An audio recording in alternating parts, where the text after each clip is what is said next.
এই মুহূৰ্তত আমাৰ হাতত আহি পৰিছে এটা গুৰুত্বপূৰ্ণ খবৰ টিয়কৰ বাদুলি পুখুৰীত ভয়ংকৰ পথ দুৰ্ঘটনা নিয়ন্ত্ৰণ হেৰুৱাই পথৰ কাষত বাগৰি পৰিল কয়লা ভৰ্তি ট্ৰাক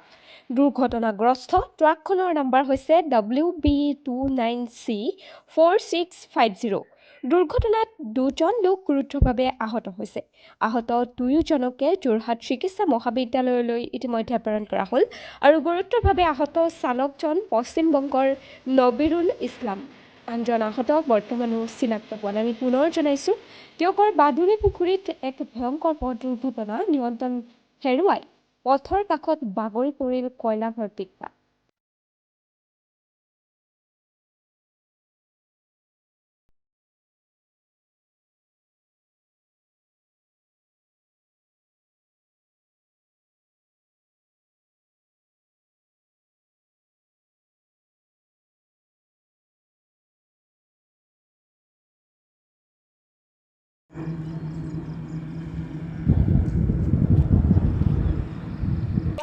মাৰিলে কিহত ন পুলিচ অহা নাই আহিব লাগিছিল